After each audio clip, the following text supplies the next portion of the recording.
Noma ngabe ubhekene nabuphi ubuhlungu benhliziyo, ungalingi ucabanga ukuthi impindiselo izokwelapha. Kunodaba lalo wesilisa osibhalele mayelana nomzima abhekana nakho esafunda.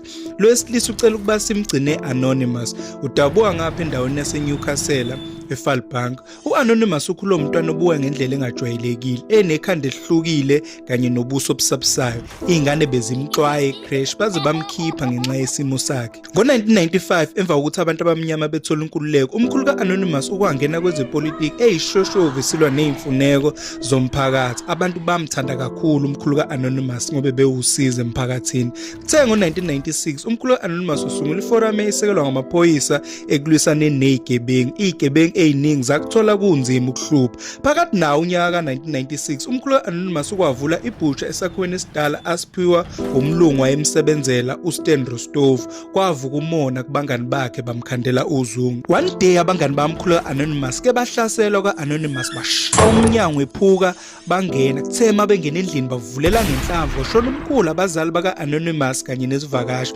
Anonymous wasinda ngokucasha endlini kodwa wawezwa amazwi ababulala. Anonymous wasinda kanjalo but isikhungo seyintandane samthatha. Iforum yangenelela ekungcwatsheni abazali ba-Anonymous kwadlula. U-Anonymous ufundile primary kanzima izingane zimhleke but ngo-2004 Anonymous enza standard 8 ukwakuthola kunzima uqhubeka efunde ngenxa yabafundi ababembhulisha bemcwasa ngesimo sakhe. Lento yamqeda amandla wazizwe engasiyena umuntu. One day ukwachonswa omunye uthisha emthandazweni ngoba efike late. Anonymous bamhleka wazwazwelwa enye intombazane ababeyibiza ngoJoyce. Le ntombazane yakhombisa ukumthanda u-Anonymous bathandana. One day u-Anonymous eyobheka uJoyce esikoleni wamfica bambene nomunye umfana emva kwamaklasi bejola. Wathi uyambiza uJoyce wacasuka futhi wabukisa ngaye kwabanye abafundi. Anonymous bamhleka abafundi wavele wayeka ukufunda weqe entandaneni wabuyela kubo. Wathi mayifika kubo wafica sekuhlala izihlobo zakhe zirana lebhusha naye wafika wasebenzisa iLand Cruiser kamkhulu wakhe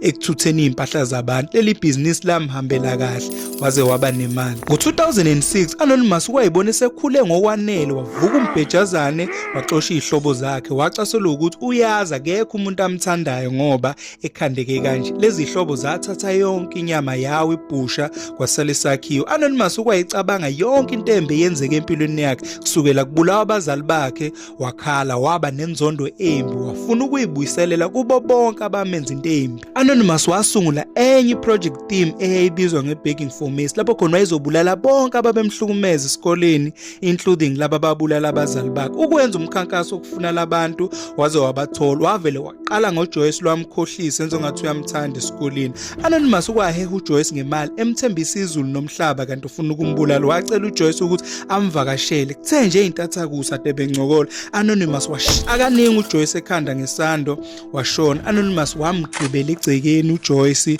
washona kanjalo. U-Anonymous ukwathenga isibhamu esingekho emthethweni ucelemba kanye nemithelela yokuthutsharisha umuntu. Ukwacinga leli iqembu labulala umkhulu wakhe. Unfortunately ababili sebashona wathola oyedwa. Ukwathola imask yokuyifihla wacathamela lo baba wabulala abazali bakhe eyozingela. Wadubula izinja zakhe ezimbili wamkhomba ngesibhamu wamfaka emotweni wadrive njalo belibangisa esakhiweni esidala lesi sasiyibhusha.